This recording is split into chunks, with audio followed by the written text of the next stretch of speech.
반갑습니다. 오늘은 역사와 철학의 두 번째 시간입니다. 저는 역사와 철학이라는 인문학 서적과 삼국지턴 사자성어를 하는 어린이 한자 학습 만화의 저자 하얀바람입니다. 그리고 오늘은 프랑스 철학을 공부하신 실비아님께서 함께 해주고 계십니다. 요즘 연일 알파고가 이슈가 되고 있죠. 저는 알파고를 역사와 철학의 결정체라고 봅니다. 역사라는 많은 지식과 경험을 쌓아서 철학이라는 높은 수준의 판단력을 발휘하는 게 바로 알파고라고 하는 거죠. 요즘 많은 분들이 걱정을 하시는데 앞으로 알파고가 인간의 영역으로 들어올 텐데 그럴 경우 어떻게 해야 될지 고민하는 분들이 많습니다. 저는 이걸 역사와 철학을 통해서 힌트를 얻을 수 있지 않을까 합니다. 알파고는 역사를 통해서 본다면 자신보다 뛰어난 신하라고 보는 거죠. 역사를 보면 영웅들 중에는 자신보다 뛰어난 신하와 함께 일하는 군주들을 많이 볼 수 있습니다. 거기에서 힌트를 얻어 알파고와 일하면 되지 않을까 합니다. 나중에 리더 파트에서 좀 더 자세히 얘기해 보도록 하겠습니다. 오늘은 건강에 대한 파트에 대해서 얘기하겠습니다. 제가 앞에서 인문학이란 인간을 이해하는 학문이라고 얘기 드렸잖아요. 그런데 인간은 육체와 정신으로 이루어져 있습니다. 그럼 거기서 육체의 건강에 대한 파트입니다. 우리가 인문학이라고 하면 보통 정신적인 면을 많이 얘기하잖아요. 정신적인 건강이나 정신적인 평화, 이너피스 이렇게 얘기하는데 물론 이제 정신이 건강하지 못하면 육체의 건강도 나빠지지만 반대로 육체가 건강하지 못하면 정신도 건강하기 힘들게 됩니다. 그렇기 때문에 우리는 육체에 대해서 알아야 됩니다. 바로 육체가 정신을 담는 그릇이기 때문이죠. 실제로 짜증을 많이 내시는 분을 보거나 화를 많이 내시는 분을 보면 몸이 아프거나 피곤할 때 자신도 모르게 짜증이나 화를 내는 경우가 많습니다. 몸이 피곤하거나 아프기 때문에 쉽게 화를 내거나 짜증을 내는 거겠죠. 그렇기 때문에 육체의 건강을 유지하는 것도 정신의 건강을 유지하는 것만큼 중요합니다. 자, 그럼 공부와 일에 대해서 얘기하겠습니다. 자, 공부하다 죽은 사람은 없어도 일하다 죽은 사람은 많습니다. 이것은 나이에 따른 신체의 회복 능력이 틀리기 때문입니다. 우리는 학생 때 이제 3당 4락이니 하면서 잠을 줄여가면서 공부하곤 했잖아요. 그렇기 때문에 학생 때 그런 잠을 줄여서 공부했던 경험을 가지고 사회에 나와서도 잠을 줄여가며 야근하는 경우도 많습니다. 그런데 학생 때는 공부하다 죽은 사람이 없는데 사회에 나와서 일을 하다 보면 일을 하다가 죽는 사람이 많습니다. 아마 한때는 40대 가로사가 세계에서 제일 많았다는 얘기도 있었고요.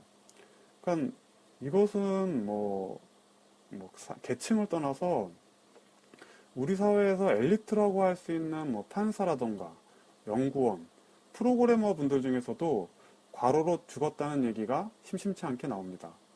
그것은 바로 우리 육체에 대해서 나이에 따른 신체 회복 능력이 틀리다는 것을 잘 모르기 때문이라고 생각됩니다.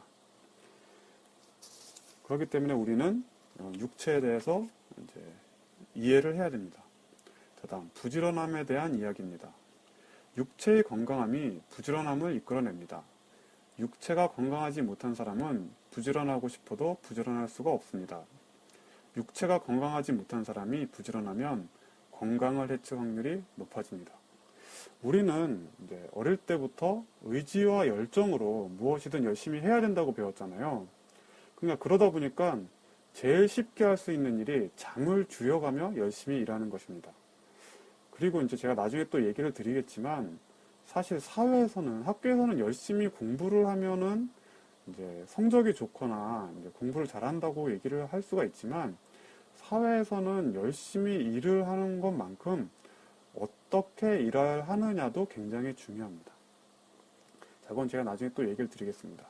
그래서 이제 또 제가 게임 회사에서 일을 하다 보면은 이제 주위에서 이제 밤새서 근무를 하다가 앰뷸런스에 실려가는 모습도 봤고요. 때로는 그러니까 연일 계속되는 야근을 하다가 선체로 기절했다는 얘기도 들었습니다. 자, 그리고 IT 쪽 분야에서는 프로그래머 분 중에서 말 그대로 과로로 폐를 잘라냈다는 얘기도 있고요. 이제 그것 때문에 산재 인정을 받는 그런 부분 때문에 재판까지 갔다는 뉴스도 있죠. 요즘 이제 알파고 때문에 이제 소프트웨어 경쟁력을 길러야 된다는 얘기도 이제 또 나오고 있는데, 이제 우리나라의 소프트웨어 경쟁력이 약해진 데는 그러한 육체의 한계를 모르고 열심히 일을 하거나 아니면 또 일을 시키다 보니까 프로그래머 분들이 병에 걸리는 경우가 많았기 때문입니다.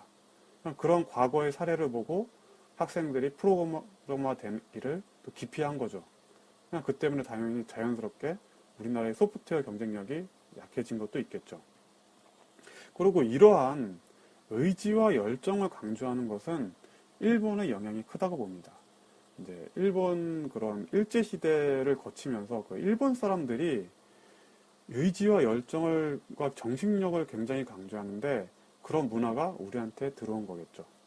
그러니까 일본의 애니메이션이나 만화의 주인공들을 봐도 의지와 열정으로 악당과 피투성이가 되도록 싸우면서 문제를 해결하는 경우가 많습니다. 그러니까 제가 앞에서 얘기했듯이 애니메이션과 만화도 좋은 인문학적 교재가 될 수 있습니다. 근데 일본 애니메이션의 장점이라고 하면은 전문적인 내용이나 지식을 전하는 경우도 많고 철학적으로 생각할 수 있는 내용을 담은 만화도 많습니다. 뭐 얼마 전에 요리 경연 프로그램에서 어떤 우승자는 미스터 초밥왕을 보고 요리를 배웠다는 얘기도 있고요. 근데 일본 애니메이션의 단점은 문제 해결 방법을 너무 주인공의 열정과 의지로 헤쳐나간다는 겁니다. 그러니까 이런 게 일본 사람들 이게 거의 이제 문화라고 볼 수 있는데 2차 세계대전 때만 해도 의지와 열정으로 기관총 앞으로 이제 돌격 앞으로 했다가 당연히 이제 그 기관총 앞에서 모두 죽었겠죠. 그러니까 만화나 이제 애니메이션처럼 이제 막 주인공이 총알을 향해 달려가도 총알을 피할 줄 알았는데 당연히 현실에서는 그렇게 되지 못하는 거겠죠. 그러니까 이제 의지와 열정을 이제 아무리 강조하더라도 그 육체적 한계에 부딪히면은 이제 육체가 그 한계를 버티지 못하고 부상을 입거나 아니면 정신이 육체의 한계를 뛰어넘는 순간 정신이 육체를 이기면서 육체가 병에 걸릴 수가 있다고 봅니다. 저 같은 경우는 이제 어릴 때 약간 마른 편이었기 때문에 살이 찌기 위해서 운동을 많이 했습니다. 대략 한 20kg를 운동을 해서 찌웠고요. 그런데 이제 정신력으로 운동을 하다 보니까 아무도 없는 체육관에서 벤치프레스를 하다가 말 그대로 역기가 너무 무거워서 그 역기를 내렸다가 들어올리지 못해서 깔려서 죽을 뻔한 적도 있습니다. 실제 뉴스에 보면 해외 토픽에서 이런 일이 나올 때가 있고요. 그리고 얼마 전에 역도 선수가 대회에서 이제 인터뷰를 하는데 시합 전에 그 역기를 들 때 자신이 역기를 못 들면은 그러더라도 발을 놓치지 않겠다는 그런 얘기를 했습니다. 제가 이 인터뷰를 보고 마음속으로 약간 좀 깜짝 놀랐습니다. 이거 잘못하면 사고가 날 수 있겠구나. 그러더니 결국 대회에서 역기를 들지 못했을 때 그 발을 놓지 못하면서 팔이 꺾이는 사고가 나더라고요. 그리고 어떤 배우는 환자를 연기하는데 체중을 한 20kg 감량했다고 합니다. 나중에 이제 배역이 끝나고 다시 살을 찌우려고 해도 몸이 예전만큼 건강한 상태로 회복되지 않는다고 합니다. 그러니까 이처럼 의지와 열정으로 육체의 한계를 뛰어넘으려고 하면 사실 어느 정도까지는 가능하긴 합니다. 하지만 거기서 한계를 한 번 더 뛰어넘으려고 할 경우에는 그 육체가 그 의지나 그런 한계를 버티지 못하고 이제 보통은 이제 병에 걸리거나 다칠 수가 있습니다. 그러니까 예전같이 먹고 살기 힘들던 시절에나 아니면 전쟁이나 기아로 언제 죽을지 모른다면은 당장 오늘을 사는 것이 중요하고 당장의 문제를 해결하는 것이 중요하기 때문에 이제 그런 열정과 의지가 중요할 수 있을 수 있는데, 이제 100세 시대가 되고 시대가 변하고 있으면 이제 거기에 맞춰서 이제 그 육체가 건강한 상태를 유지해야만 이제 건강하게 오래 살 수 있는 그런 이제 그렇게 해야 되지 않나 싶습니다. 그리고 실제로 이제 사회에서 큰 일을 하는 것은 이제 계획을 세워서 실천하는 것이 이제 꾸준히 하는 것이 더 큰 성공을 거두지, 단기간에 짧은 노력이나 그런 만으로는 이제 큰 성공을 거두기가 힘듭니다. 이것은 또 나중에 제가 얘기를 드리겠습니다. 자, 그 다음에 운동의 중요성. 운동은 만병통치약. 운동을 하면 보통 마른 사람은 살이 찌고 살찐 사람은 살이 빠지게 됩니다. 자신이 정상적으로 가져야 할 체형을 알려주는 것입니다. 제가 운동을 좀 쉬면 살이 좀 빠지는 스타일입니다. 근데 근력 운동, 이제 웨이트 트레이닝 같은 것은 호르몬의 증가를 가져오고 근력의 강화를 통해 근육이 뼈대를 잡아줌으로써 결국 뼈가 있어야 할 위치에 제대로 있게 됨으로써 올바른 체형을 만들어줍니다. 결국 디스크를 예방할 수 있게 되는 거죠. 그 다음에 러닝은 신체의 전반적인 밸런스와 심장의 강화를 통해 혈액순환을 돕습니다. 자동차로 치면 튼튼하고 배기량이 큰 엔진을 갖게 되는 것과 같습니다.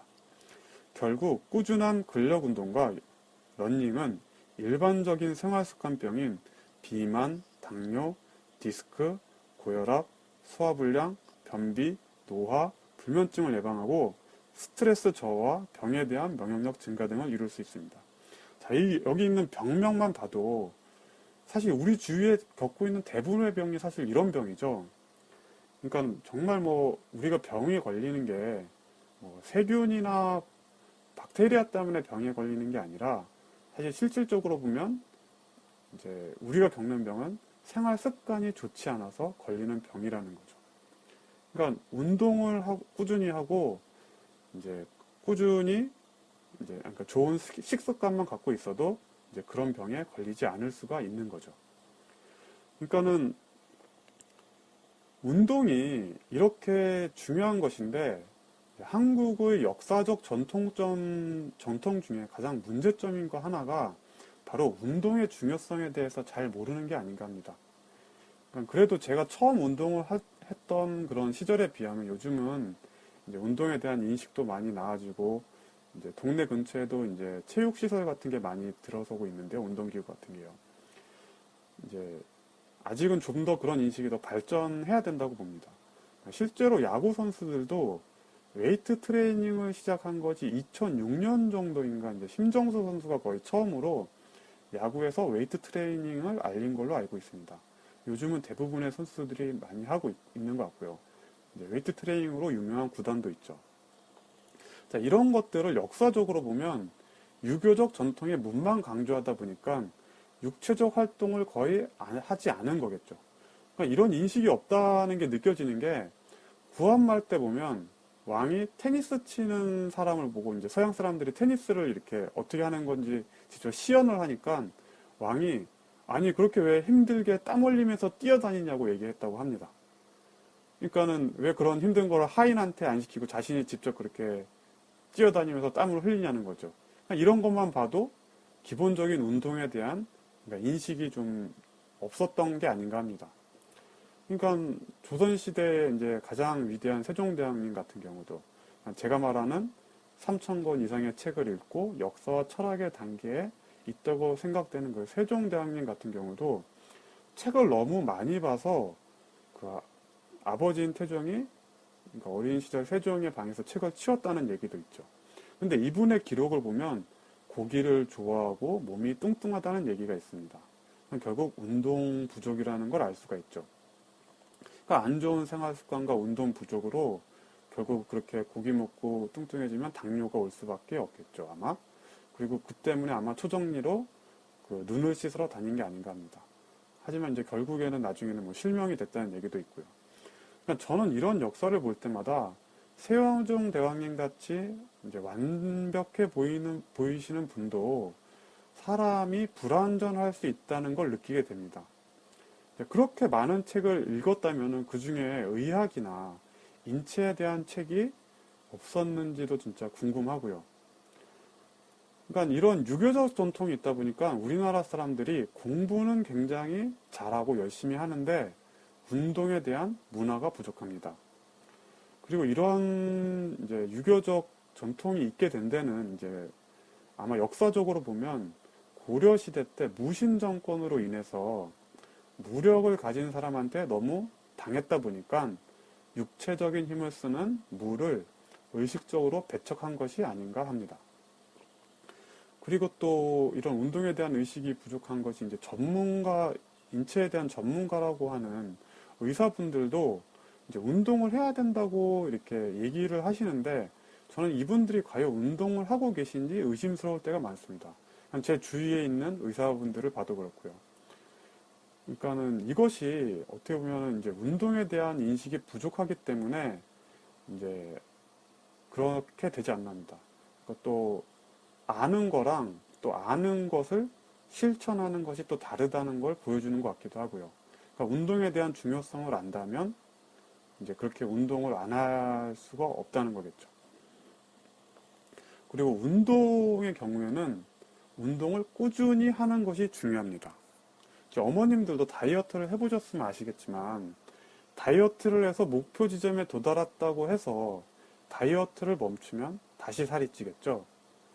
이런 것들이 우리가 또 갖고 있는 인식 중에 가장 또 잘못된 것 중에 하나인데 우리는 그게 공부든 일이든 목표 지점에 도달하기 위해서 노력하는 경우가 많습니다. 그러니까는 뭐 좋은 대학을 들어가거나 좋은 직장을 구하거나 아니면 좋은 직업을 구하면 이제 공부를 좀 소홀히 하는 경우가 많은 것 같습니다. 그런데 실제로 운동을 멈추면은 이제 건강했던 몸이 다시 안 좋아지게 되고요. 다이어트를 멈추면은 다시 살이 찌게 됩니다. 마찬가지로 공부도 마찬가지입니다. 자신이 목표 지점에 도달했다고 하더라도 자신이 만약 공부를 게을리하면 그때부터 무식한 사람이 되는 겁니다. 그리고 무식한 사람이란 보통 사람들이 학력이 낮은 사람이라고 생각할 수 있잖아요. 그런데 무식한 사람이란 학력이 낮은 사람이 아니라 배움을 멈추는 사람이 무식한 사람입니다.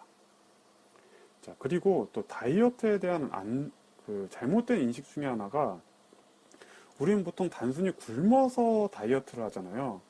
아니면은 이제 원푸드 다이어트라고 이제 균형된 식사를 하지 않는 그런 다이어트를 하는데 이런 것은 자연의 이치를 어긋난다고 봅니다.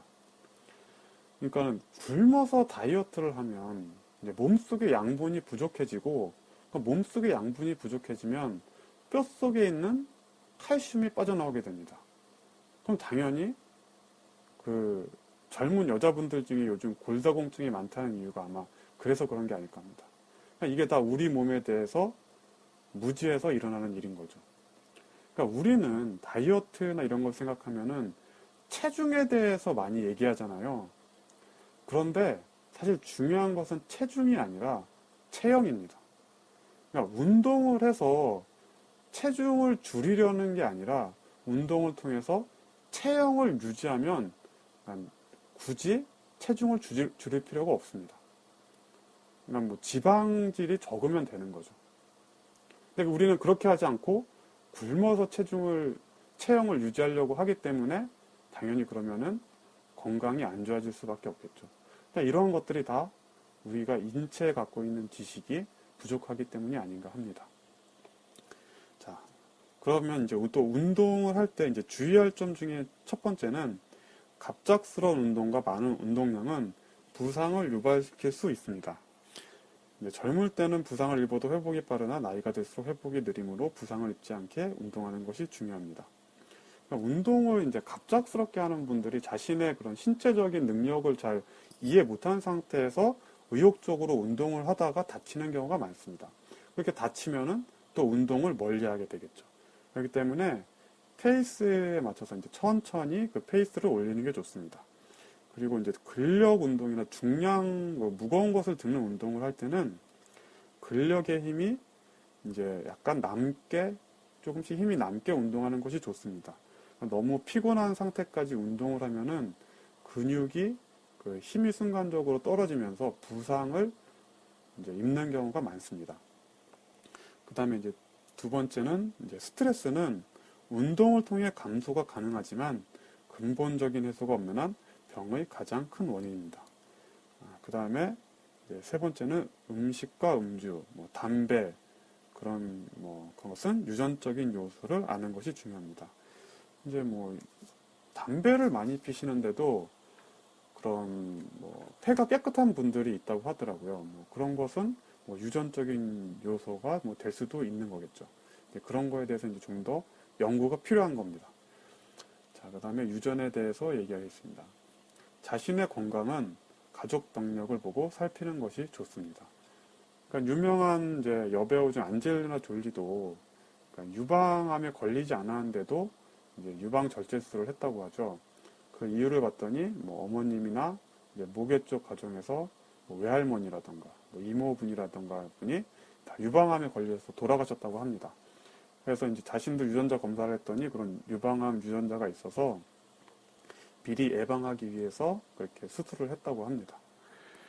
자, 그러니까 우리가 이제 건강하게 살기 위해서는 세 가지를 이제 봐야 되는데 바로 유전과 호르몬과 혈액순환입니다. 유전은 기본적으로 타고난 부분이기 때문에 이제 그거는 이제 어쩔 수 없는 부분이 많겠죠. 그런데 호르몬과 혈액순환은 후천적으로 관리가 어느 정도 가능합니다. 물론 이제 그 노화의 속도를 늦추는 거지 이제 멈출 수는 없겠죠. 그러니까 운동을 하고 근력 운동을 하고 좋은 식습관을 가져오면 이제 그런 호르몬의 불균형이나 아니면 혈액순환을 이제 좋게 만들 수가 있습니다. 그럼 결국 이제 생활 습관과 운동을 통해서 이제 관리를 하면은 적어도 유전적인 수명 안에서는 건강하게 살 수가 있겠죠. 자, 다음은 휴식에 대한 이야기. 그리고 예전에는 의학의 역사를 보면 호르몬 관련 기관에 문제가 생기면 그것을 절제하는 경우가 많았습니다. 근데 호르몬은 기력과 활력과 연관된다고 보는데요. 그러니까 요즘에는 이제 의학계에서도 이제 그런 사실을 어느 정도 인지한 것 같습니다. 그러니까 예전에는 갑상선 같은 경우에 되게 수술을 통해서 해결하는 경우가 많았는데 요즘에는 이제 수술을 되도록 안 하는 방향으로 권고한다고 합니다. 그러니까는 제가 봐도 또 호르몬에 문제가 생긴다는 것은 대부분 스트레스라던가 이제 수면 부족의 원인이 좀 크다고 보기 때문에 그런 부분을 이제 해소하는 것이 이제 먼저 근본적인 치료가 되지 않을까 합니다. 이제 다음은 휴식에 대한 얘기입니다. 휴식도 실력을 누리는 방법 중 하나입니다. 휴식을 통해 육체와 정신의 소모를 회복할 때 더 나은 성과가 나올 수 있습니다. 젊을 때는 과로를 해도 회복이 가능한 편이지만 나이가 들수록 젊을 때처럼 과로를 하면 돌연사할 수도 있습니다. 공부하다 죽은 사람은 없어도 과로로 죽은 사람은 많은 이유입니다. 손상된 육체는 전처럼 잘 회복되지 않습니다. 많은 운동선수들이 부상을 입은 후에 재기량을 발휘하지 못하는 경우가 많죠. 그러니까는 이제 의학의 발전이 기술이 이제 발전해서 줄기세포 기술이라든가 호르몬에 대해서 치료할 수 있는 기술이 나온다면 손상된 육체를 회복할 수 있는 확률이 높아지겠지만 아직까지는 그런 기술이 완전하지 않기 때문에 아직까지는 그런 기술이 발전되기 전까지는 건강하게 자신의 육체를 관리하는 것이 중요하겠죠. 자, 특히 이제 휴식이 중요한 것을 알 수 있는 게 야구를 보면 알 수가 있습니다. 그러니까 야구에서 보면 투수들이 충분한 휴식을 취하지 않고 공을 던지면 거의 예외 없이 부상을 입는 경우가 많습니다. 특히 야구를 오래전부터 보신 분들은 아시겠지만 그러니까 예전에는 정말 의지와 열정으로 공을 던졌습니다. 요즘은 100개만 던지면 이제 공을 그만 던지는데 예전엔 150개, 200개까지 던졌죠. 근데 그런 선수들이 대부분 나중엔 부상을 입어서 이제 회복되지 못한 경우가 많습니다. 자, 그런데 이제 이렇게 야구의 역사가 쌓일수록 더 이상 의지와 열정으로 육체적 한계를 이길 수 없다는 걸 알게 된 거죠. 그러니까 요즘에는 이제 그런 것들을 잘 관리해서 하는 편입니다. 이제 그리고 또 특히 우리나라에 온 이제 외국인 이제 선수 중에서 성적이 좋은 선수들을 인터뷰하면 거의 예외 없이 하는 말이 있는데 그게 뭐냐면은 바로 루틴을 지킨다는 겁니다. 바로 규칙적인 생활을 한다는 거죠. 그러니까 운동을 할 때는 열심히 하지만 충분한 휴식도 같이 취해준다는 겁니다. 그래야만 한두 경기를 잘하는 게 중요한 게 아니라 전체 시즌을 통해서 좋은 성적을 거둘 수 있다는 거죠. 그냥 저는 이런 면에서 사회에서도 큰 성과를 거두기 위해서는 단순히 하루 이틀의 야근이 중요한 게 아니라 꾸준히 자신의 신체 상태를 관리해서 그렇게 이제 꾸준히 해야만 이제 사회에서도 큰 성과를 거둘 수 있지 않을까 합니다. 그러면은 다음은 과로, 제갈량에 대한 이야기입니다. 제갈량 같은 최고의 천재도 과로로 죽었습니다. 제갈량 같은 천재도 휴식의 중요성을 몰랐기 때문에 과로로 죽었습니다. 삼국지를 보면은 제갈량이 이제 너무 꼼꼼하게 모든 일을 자신이 스스로 처리하다 보니까 남한테 일을 맡기지 못했습니다. 그러다 보니까 자신이 모든 일을 하다가 결국 시간이 부족하면 뭐 야근을 하고 과로를 할 수밖에 없겠죠. 이게 뭐 하루 이틀도 아니고 전쟁이 일어나는 기간 계속 된다면은 몇 달에서 몇 년 동안 그렇게 과로를 하면 당연히 일찍 죽을 수밖에 없게 되는 겁니다. 그러니까는 그게 그 상황상 뭐 전쟁이라는 뭐 상황상 그렇게 과로를 했을지도 모르지만 이제 어떻게 보면 그 제갈량이 죽으면 오히려 자신이 마지막 이제 촉을 지키는 보루가 사라져서 오히려 나라가 위태로울 수도 있다는 것을 생각했으면은 이제 그렇게 못하지 않았을까 합니다. 그러니까 이제 이런 걸 볼 때마다 이제 제가 느끼는 게 뭐냐면은 이제 최고의 천재라고 불렸던 사람도 이제 불완전한 인간이 아닌가 합니다. 특히 또 이제 우리가 학교에서는 가르쳐 준 것만 잘하면 되는데 사회에서는 가르쳐 주지 않은 것도 자신이 알아서 알아내야 되고 또 그 알아낸 것을 잘해야 되기 때문에 사회에서 성공하는 것이 힘든 이유가 아닌가 합니다. 자, 그리고 이제 또 스티브 잡스도 이제 표면적인 이유는 뭐 희귀병이라고 하는데 그런 희귀병이라는 게 이제 스티브 잡스의 기록을 보면 이제 야근을 하거나 잠을 안 자고 일을 했다는 얘기가 굉장히 많습니다. 그렇게 잠을 자지 못하면 결국 호르몬에 이상이 오고 결국 그런 게 희귀병을 일으키는 원인이 되지 않았을까 합니다. 그러니까 결국 운동과 충분한 수면이 중요하다는 거죠. 그러니까 특히 아까 제가 얘기했던 그 휴식이라는 게 뭐 정말 거창하게 뭐 휴가를 쓰거나 뭐 길게 쉰다는 얘기보다는 매일 규칙적으로 7시간에서 8시간을 이렇게 자는 것이 충분한 휴식이 이제 보통 사람들께는 되지 않을까 합니다. 오히려 8시간 이상을 자는다면은 오히려 몸 상태를 약간 의심해 봐야 될 수도 있는 거겠죠. 자, 다음은 일병장수입니다. 작은 병이 있는 사람은 그 병을 관리하기 위해서 건강을 위해 신경 쓰다 보면 오히려 타고난 건강을 가진 사람보다 더 오래 살 수 있습니다. 반대로 건강하게 타고난 사람은 건강을 신경 쓰지 않고 무리하다가 오히려 건강을 잃을 수도 있습니다. 근데 이제 저 같은 경우가 이제 술을 먹으면 이제 속이 별로 좋지 않기 때문에 술을 잘 마시지 않습니다. 그리고 어렸을 때는 좀 마른 편이었기 때문에 꾸준히 운동을 해왔고요. 그러다 보니까 지금은 어느 정도 이제 일반적인 상태에서 약간 건강한 상태로 이제 일을 하고 이제 생활을 할 수가 있습니다. 근데 어릴 때 보면 이제 타고나게 건강했던 그런 주위를 보면 그런 분들이 오히려 막 소주를 2병, 3병씩 마신다던가 그래도 건강하기 때문에 또 그렇게 계속 또 자주 술을 마시다 보면 나중에 보면 뭐 20대 후반이나 30대 초반만 돼도 뭐 얼굴이 약간 검어진다던가 아니면 피부가 막 이렇게 별로 좋지 못하다던가 아니면 더 심한 분들은 속병이 나서 정말 건강이 안 좋아진다던가 이런 경우를 많이 보게 됩니다.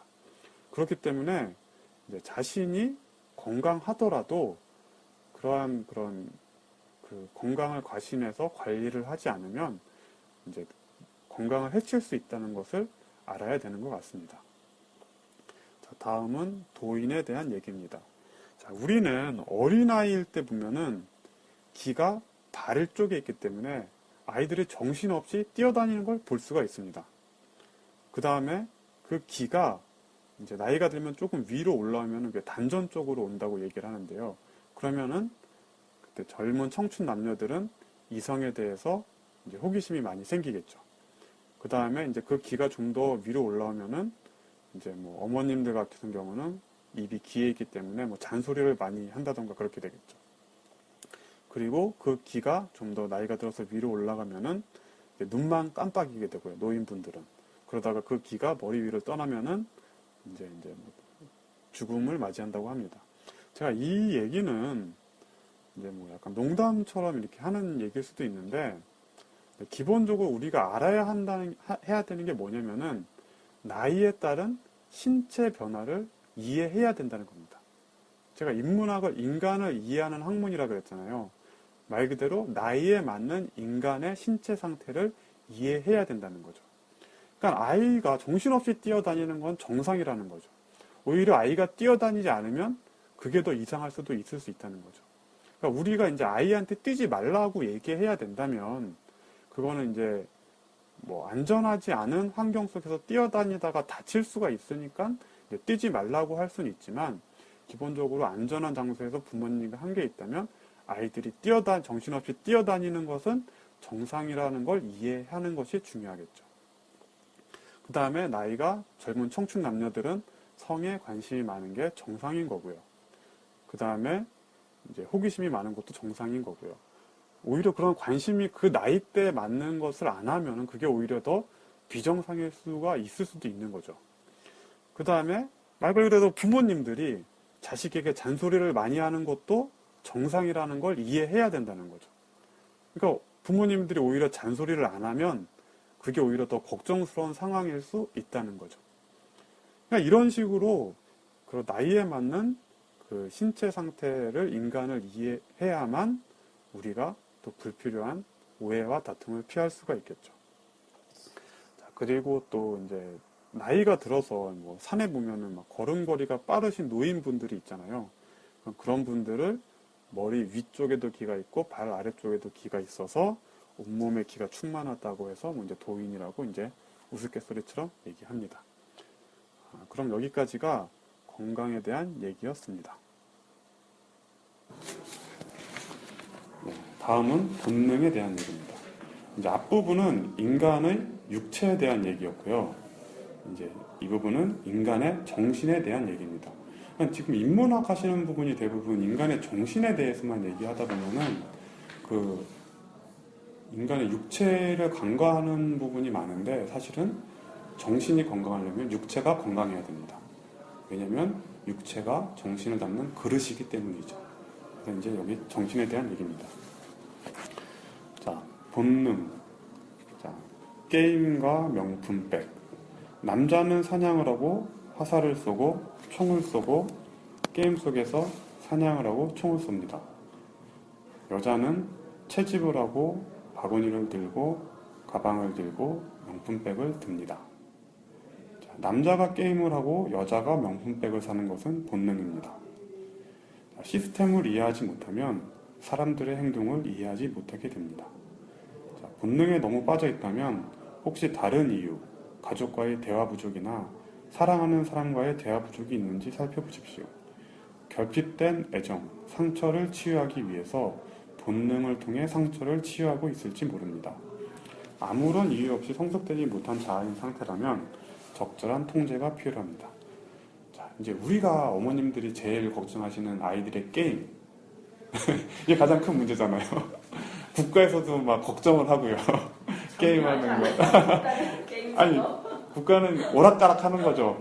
한쪽은 그걸 마약으로 지정해서 규제해야 된다고 얘기하는 그런 여성가족부가 있고요.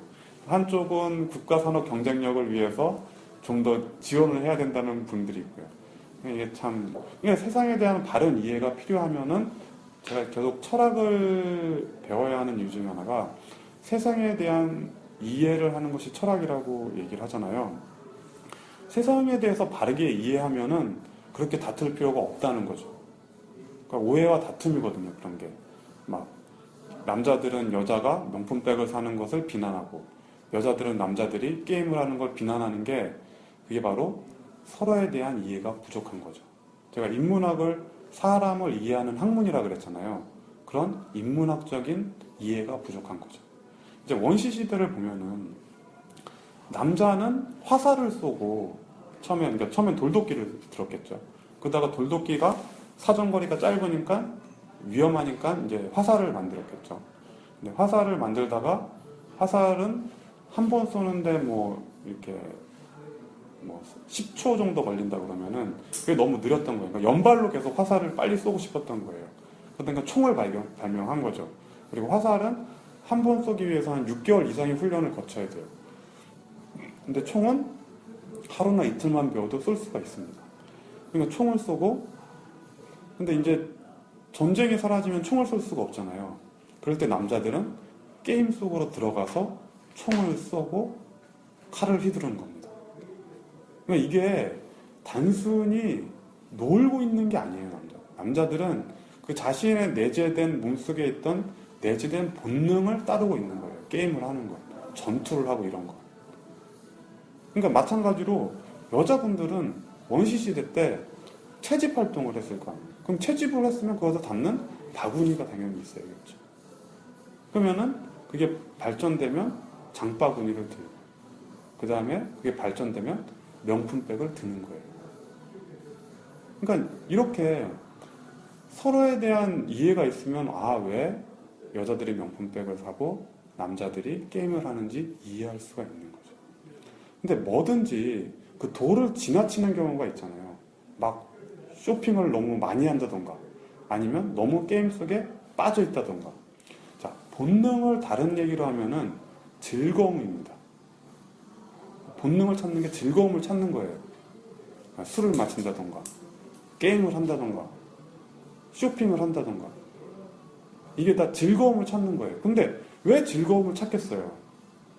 그건 뭔가 현실에 힘든 게 있는 거예요. 그 힘든 것을 달래기 위해서 본능을 찾는 거예요.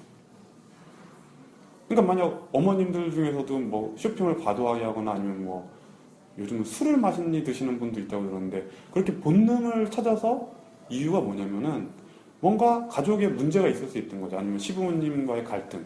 그럼 하기 위해서 쇼핑을 하는 거고 또 남자아이들도 뭔가 교육을 하면서 너무 공부하는 게 힘들거나 아니면 부모님이 집에 계시지 않는다던가 그럴 경우에 그 본능 자신이 그런 뭐 아픈 마음이나 몸의 상태를 치유하기 위해서 더 그거에 빠지는 경우가 많은 거예요.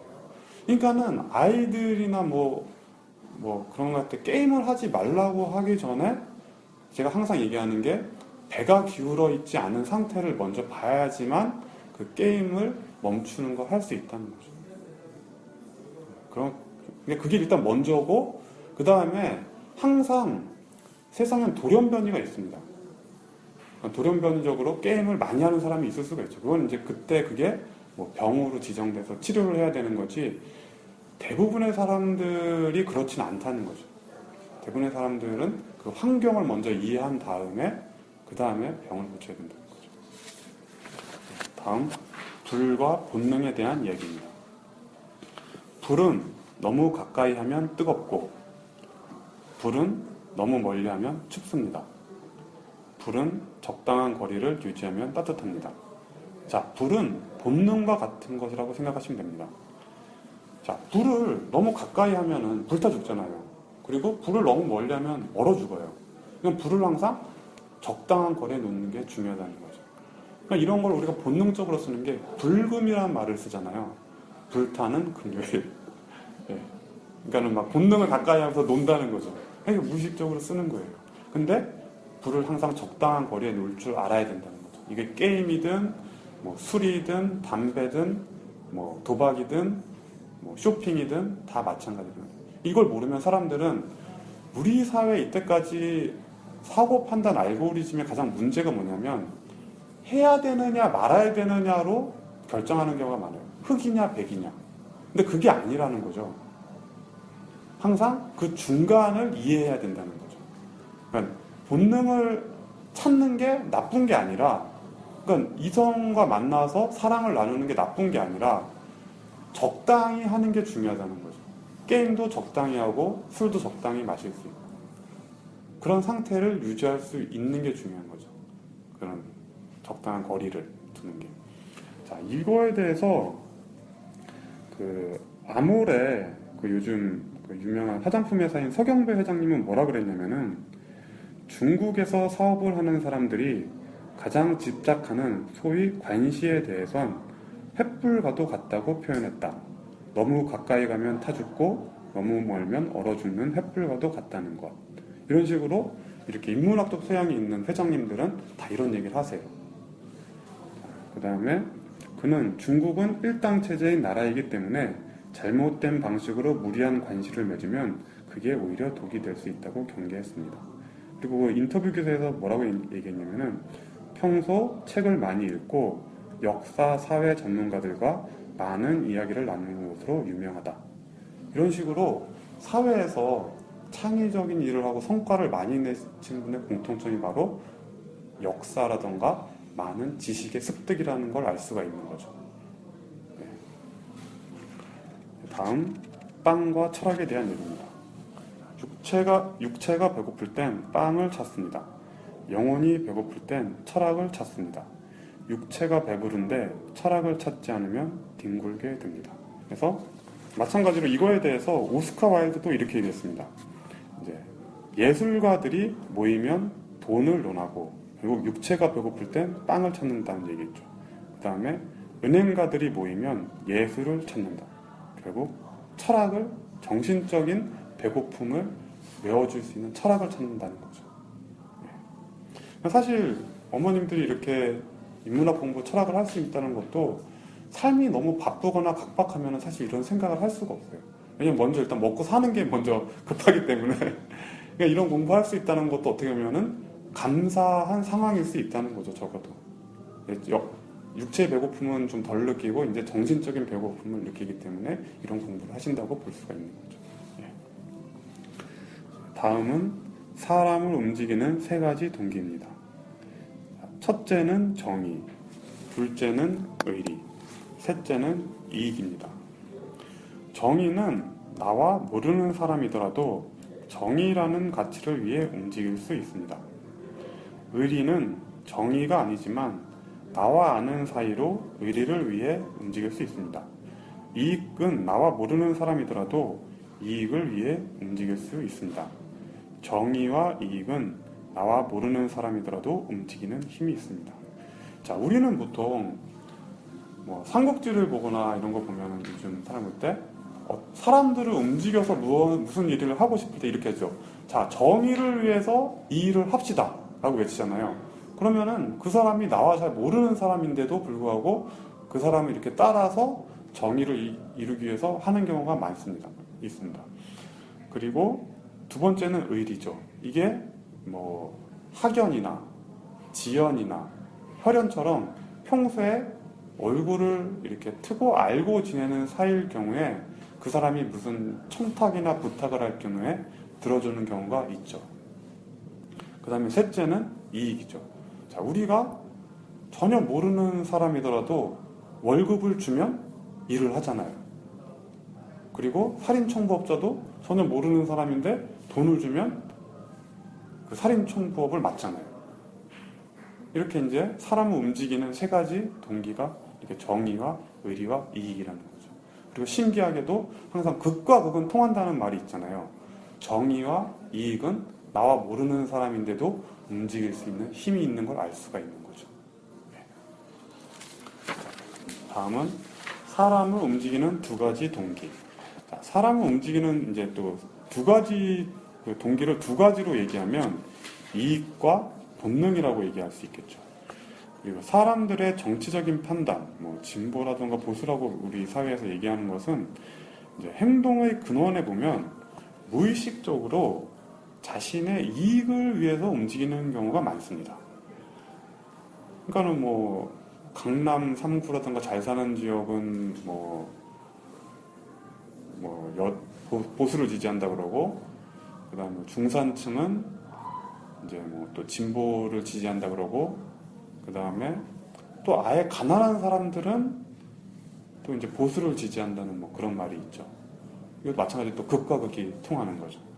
그러니까 우리가 보면은 막 자신은 정의를 위해서 한다고 얘기하지만 사실 그 근원적인 바탕을 보면은 자신의 이익과 맞닿아 있는 경우가 많다는 거죠. 그러니까 사람들이 뭐 그런 말이죠. 자신이 서 있는 위치에 따라서 바라보는 풍경이 틀려진다라는 말이 결국 자신이 뭐 있는 위치, 뭐 이익에 따라서 입장이 변하는 사람들이 있다는 거죠. 그러니까 저는 뭐 이걸 꼭 나쁘다고 얘기하기 이전에 저는 우리 사회에서 아이들에게 이제 프랑스 같은 경우는 뭐 졸업 실험에서 이런 질문에 대해서 한번 좀 생각해 본다 그런 걸 한대요. 그죠? 네, 바칼로레아에서 예. 문제가 좀 철학적이죠. 예. 그러니까 만약 이런 문제를 낼 수가 있는 거죠. 나중에 네가 그러니까 중산층일 때와 네가 돈이 많은 사람이 됐을 때 그때 너 자신의 그런 뭐 입장에 대해서 한번 생각해 봐라. 저는 이거를 한 번씩 해봐야 된다고 봐요. 그러니까는 우리가 이런 고민을 한번 하지 않으면 나중에 그 일이 닥쳤을 때 그 판단 기준이 뭐가 되냐면 자신의 본능이 돼요. 본능을 따라요. 본능이 우리의 가장 기본적인 판단 알고리즘이거든요. 그러니까 이런 교육을 한번 해놓으면은, 그러니까 뭐 물론 그 아이가 자신의 이익을 위해서 할 수 있지만 한 번쯤 이런 걸 생각해 보면은 너무 무의식적으로 본능만 따르진 않겠다는 거죠. 사실 우리의 역사가 계속 반복되는 이유가 뭐냐면은 제가 이제 철학을 높은 수준의 판단력이라고 얘기했잖아요. 그러니까 그 판단력이 대부분 철학이 없는 상태에서 어떤 일에 부딪혔을 때 대부분은 본능을 따르게 됩니다. 그러다 보니까 역사가 비슷한 순간에 판단의 순간에 왔을 때 계속 같은 판단을 해서 실수를 반복하는 경우가 많은 거예요. 그렇기 때문에 그런 실수를 줄이려면은 철학을 배워야 된다는 거죠. 근데 왜 그 하류층은 그 예. 보수 상류층과 예. 쪽에서 왜 예. 자기의 이익을 그 예. 선택하지 못하고 그렇죠. 그러니까 왜 그럴까요? 이게 철학이 없기 때문에 그런 거예요. 그 본능을 따르는 거예요. 왜냐? 힘이 있는 사람을 붙으면 자신한테 이익이 된다는 게 동물의 본능입니다. 그러니까 키가 큰 사람을 좋아한다던가 아니면 돈이 많은 사람에게 좋아한다던가 이게 다 본능을 쫓는 거예요, 사실은. 그 TV에서도 나중에 돼지 엄마라고 예. 엄마들 모임에서는 예. 아이가 공부 제일 잘하는 엄마가 예. 리더가 되잖아요. 예, 맞습니다. 네, 그 엄마한테 잘 보이려고 긴장도 해주고 같이 청소도 해주고 네, TV에서 프로그램을 봤는데요. 네, 맞습니다. 그러니까 이게 강한 사람을 쫓는 게 동물의 본능이에요. 그러니까 그런 행동을 알아야만 우리가 이제 그런 행동을 너무 본능적으로 따르지 않을 수가 있는 거죠. 그러면서 반복되는 역사의 잘못도 고칠 수가 있는 겁니다. 그래서 자신의 이익을 위해서 전체의 이익을 줄이는 행동을 이기적이라고 하고, 그 다음에 전체의 이익을 위해서 자신의 이익을 줄이는 행동을 이타적이라고 합니다. 그러니까 우리는 이타적이라고 하면은 그러니까 이익이 아니라고 생각할 수가 있는데 사실 이타적인 것도 잘 따져보면은 결국은 이제 당장의 이익이 안 되지만 뭐 내가 교통법규를 잘 지킴으로 해서 사회 질서가 안정되면 그게 결국 자신에게도 도움이 된다는 그러니까 멀리 보는 이익인 거죠. 이타적인 것도 그렇게 볼 수가 있는 거죠. 그래서 즐거움을 찾는 행동을 하는 것은 본능입니다. 그래서 이러한 이익과 본능이 합쳐져 도를 넘는 것을 바로 탐욕이라고 얘기합니다. 또 이제 나중에 이익과 본능은 결국은 이익이라는 말이나 본능이라는 말로 그냥 한 단어로 얘기할 수도 있습니다. 그러니까 거의 다. 엄마가 아이를 자녀를 부모가 본능적으로 낳아서 왜 이타적 나는 너를 위해서 하는 거야 희생하는 거야 라고 계속 이런 주입을 하는데 그게 자기한테 엄마를 위한 일인 경우도 많잖아요. 아이를 위한 일이 아니라. 맞습니다. 그러니까 뭐 어머니가 자녀가 공부를 잘해서 나도 뭐 주위에 이렇게 자랑하고 싶다던가 뭐 그럴 수도 그런 면도 있고 그리고 또 모든 것을 한 가지 이유로 보면 안 되겠죠. 이제 복합적인 이유로 이제 분석해야지 너무 무엇의 문제의 원인을 A다, B다 이렇게 해버리면은 문제 전체를 올바르게 판단하기 힘들어집니다. 문제를 판단할 때는 A의 비율이 뭐 한 70%, B의 비율이 20%, C의 비율이 10% 이렇게 따져야지 뭐 무조건 본능이다, 무조건 정이다, 뭐 무조건 그냥 별 생각 없이다 이렇게 아니라 그 세 가지, 그러니까 몇 가지 정도 조건을 통합적으로 봐서 이렇게 따지는 게 올바른 판단을 할 수가 있습니다. 예. 그러니까 자녀를 사랑하는 것도 한 30% 있을 수 있고, 그다음에 자기가 자랑하고 싶은 것도 한 50% 있을 수 예, 그렇게 봐야 되겠죠. 예. 다음은 일과 사랑에 대한 얘기입니다. 인생은 일과 사랑으로 이루어져 있습니다. 일에서 성공해도 사랑이 없으면 인생이 50%를 성공한 것이고 사랑이 있어도 일이 없으면 인생이 50%를 성공한 것입니다.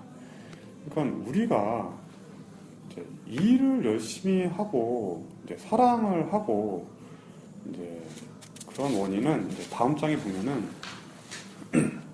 삶의 목적, 아이를 낳고 기르는 것, 자, 일과 사랑.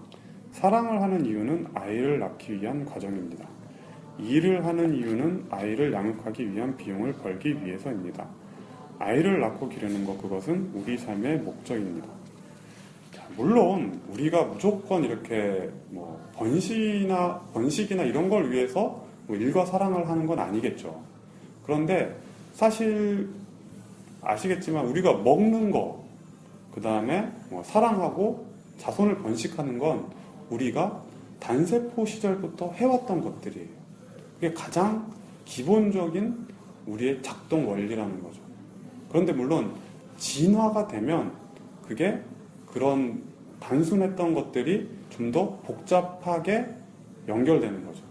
당연히 거기에는 서로 사랑하는 마음이 더해지면서 사랑을 하고 거기서 그걸 통해서 아이가 생기고 그 아이를 사랑하기 때문에 이제 또 일을 해서 아이를 양육하는 이제 그런 과정이 있는 건데 이제 가장 기본적인 것은 우리가 사실 일을 열심히 하는데 이제 사람들이 어느 순간 우리의 삶의 목적을 잃어버리는 경우가 있을 수 있다는 걸 제가 얘기 드리려고 하는 거예요. 너무 열심히 일을 하는데 그 일을 왜 하는지 어느 순간 좀 잃어버리는 경우가 있어요. 네, 들었어요. 예. 왜 내가 열심히 일을 하지? 그냥 일을 하다 보니까 그냥 일을 하게 된 거예요. 어느 순간 왜 일을 하는지. 그러다 보니까 삶의 목표가 뭔지 약간 불분명해지고 왜 하는지 회의를 느낄 수가 있다. 하지만 가장 기본적인 건 우리가 아이를 먹여 살리고 내가 먹고 살기 위해서 하는 거겠죠. 그러니까는 근데 그거 돈이 중요한 순간을 겪다 보니까 어느 순간 돈을 너무 많이 벌려고 약간 노력하는 경우가 많잖아요. 그러니까 굳이 좀 필요가 없을 수도 있는데 어쨌든 좀 더 많이 돈을 갖자 이런 식으로. 근데 일단 가장 기본적인 목표를 아는 게 중요하다는 거죠. 네. 그러니까 아무리 돈을 많이 벌어도 자녀가 뭐 한 명뿐이 없다. 자녀가 없으면은 아예 그 번 돈이 자기가 죽으면 말 그대로 남한테 넘어가는 거고, 자녀가 한 명이 있다 그러면 자녀가 말 그대로 그 돈을 다 유지할 수 있는지도 또 걱정이 될 수가 있는 거죠. 또 나중에 얘기 드리겠지만. 그래서 삶의 목적을 아는 것이 중요합니다. 그 다음에 삐뚤어짐, 사이코패스에 대한 얘기입니다. 자, 사랑하는 가족, 사랑하는 연인, 그 다음에 꿈. 이 세 개의 끈 중 하나라도 끊어지면 사람은 삐뚤어집니다. 세 개의 끈이 모두 끊어지면 조심하세요. 사이코패스가 될지 모릅니다. 세 개의 끈이 끊어지면 기도하세요. 10만이 그를 구원할 수 있습니다. 그러니까 우리 사회에 이제 좀 제가 걱정되는 것 중에 하나가, 예전에는 대가족이라던가 마을 공동체였기 때문에 사람과 사람을 이어주는 끈이 있었어요. 그렇기 때문에 함부로 마을에서 나쁜 짓을 못하고 이제 그렇게 되는데, 이제 점점 핵가족이 되고 어떻게 보면은 지금은 되게 걱정되는 게 한 가족 내에서의 끈도 지금 약간 끊어져 가고 있어요. 부모와 자식 간의 끈마저도. 그렇게 되면은 더 이상 그 사람을 통제할 수 있는 수단이 적어지고 있는 거예요. 그러니까 아무리 본능적인 나쁜 짓을 해도 그것을 말려줄 사람이 없는 거예요. 그럼 거기서 자녀 학대가 나올 수 있고요. 맞아요. 자녀 학대가 모성이 본능 앞에서 다 무너지고 예. 집 안에서 일어나는 범죄가 네. 지금 너무 뉴스가 많이 나오고 네. 있으니까. 마찬가지로 노인 학대가 일어날 수도 있고. 그러니까 이런 끈을 이어주는 활동을 해야 됩니다. 지금 우리한테 필요한 게.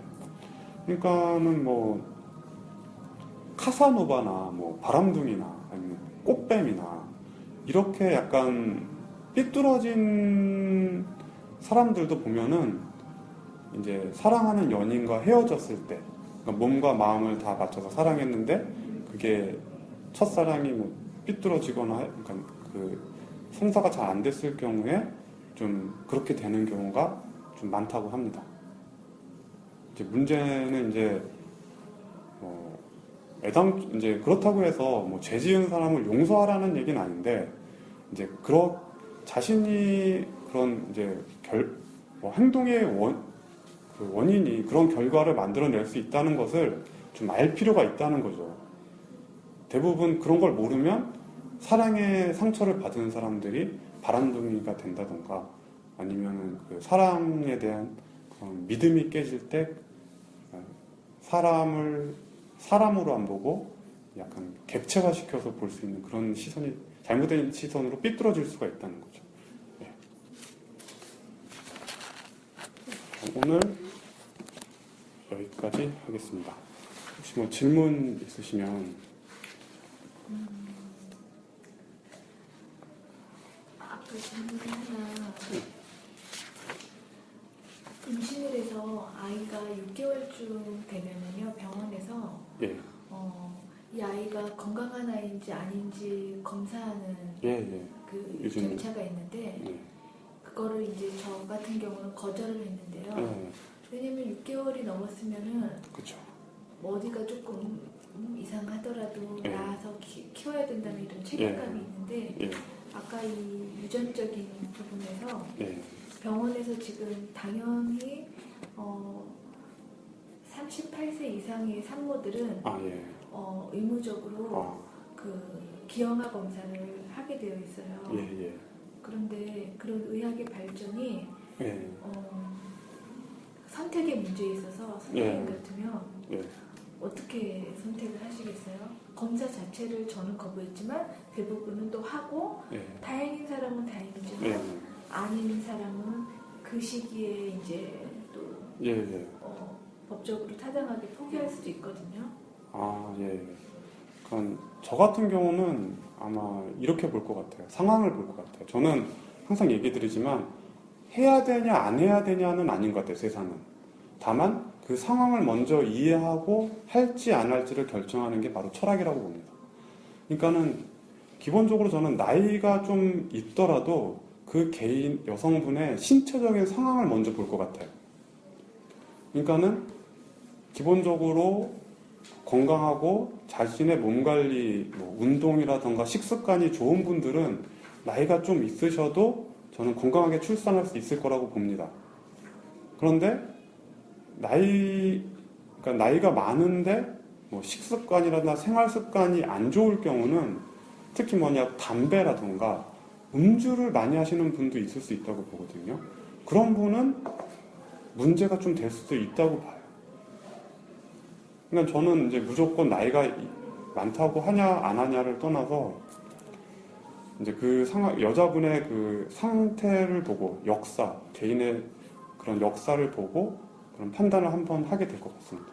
그러한 의료 기술이 예. 생명에 관여를 예전 같으면은 다 나았을 텐데. 그렇죠.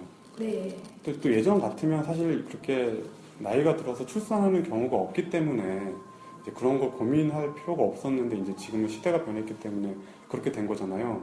그러니까 또 이제 또 반대로 예전 같으면 자연적으로 그러니까 유전자 조합이 이제 수정란이 잘못해서 수정란의 유전자 조합이 잘못됐다 그러면 자연적으로 초기에 유산이 되잖아요. 근데 이제 그런 거를 이제 뭐 임신 안정제나 이런 걸 이제 유지하고 그러다가 얘가 나중에 이제 그 조기에 미숙아로 태어나서 온갖 그좀 유전병이라던가 그런 안 좋은 거를 갖고 태어나서 그거를 의료 기술로 발달된 의료 기술로 막 신생아 때부터 온갖 수술과 약으로 해서 얘를 계속 이렇게 말하자면 살게 해주잖아요. 옛날에는 그렇죠. 예, 옛날에는 자연적인 네, 결과였어요. 네, 맞습니다. 맞습니다. 자연적으로 예, 말하자면 도태되었어요. 예, 뭐 그냥 근데 예, 기술의 발달로 인해서 또 살, 태어났지만 예. 너무 힘들게 살아가니까 그러니까 이 부분은 좀 사회적인 토론이 좀 필요할 수 있는 부분이라고 봐야 될 것 같고요. 그러니까 저 같은 경우는 되도록이면 이제 그런 상황에 가지 않게 하는 게 일단 첫 번째 좀 그게 아닐까 싶어요. 네, 그런 상황. 우리가 살면서 수많은 선택을 하는데 그 네. 선택의 바탕이 철학과 개인의 네, 역사잖아요. 네, 그럴 때 이제 다른 사람들은 어떻게 어떤 네. 선택을 할 것인가가 네. 좀 궁금했어요. 예. 그러니까 왜냐면 이스라엘 같은 경우에는 아이가 장님이 태어나면 우리나라는 장애인이 태어나면 온 식구가 울지만 예. 또 이스라엘 같은 경우는 신의 축복이라고 해요. 아. 왜냐면 그 아이 하나를 온 동네 사람들이 다 같이 성장할 때까지 예. 관심을 가져주고 사랑을 쏟아주고 예.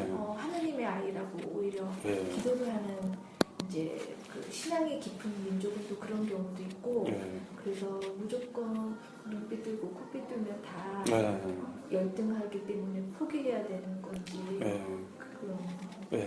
다 개인의 철학들이 좀 네, 맞습니다. 궁금했어요. 그러니까 서양 철학은 예전에 보면은 또 막 고대 뭐 소크라테스나 이런 분들은 사실 장애인이 태어나면 죽이라고 얘기했습니다. 이제 근데 동양에서는 뭐 세종대왕 얘기가 요즘 많이 나오는데 장애인이 먹고 살 수 있는 직업이나 복지를 잘해주셨다고 하죠. 이제 이거는 뭐 이제 제가 계속 얘기하는 거는 일단은 우리는 문제가 그러니까 만약 화타가 이런 얘기를 했다고 합니다. 사람들이 자신을 가장 뭐 유명한 명의라고 얘기하지만 사실 나한테는 형이 2명 있는데 나는 사람이 병이 발병하고 나서 병을 고치는 사람이다. 근데 나의 2형은 얼굴색만 보거나 병이 깊지 않을 때 병을 고치는 사람이다. 그렇기 때문에 사람들은 우리 형들이 나보다 더 실력이 좋은 의사라는 것을 모른다는 얘기를 했어요.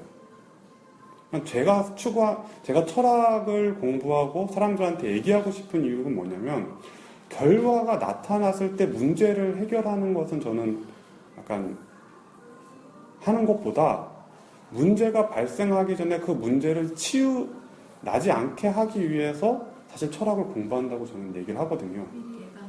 예, 그게 더 낫다는 거죠. 그러니까 만약 제가 대통령이 만약 선거에 나간다 그러면은 제 공약이 뭐라고 하고 싶냐면은 남자가 28, 여자가 24세 결혼하는 세상이라고 얘기할 겁니다. 그러면은 나이 들어서 아이를 낳는 문제를 고민할 필요가 없겠죠. 집도 상상을 네, 그건 또 다른 문제지만 어쨌든 그냥 기본적으로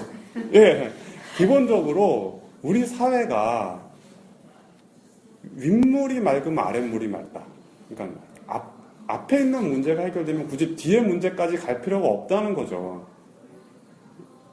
저는 그것을 추구하고 싶습니다. 네. 그럼 오늘 2번째 수업은 여기까지 하겠습니다. 네, 감사합니다.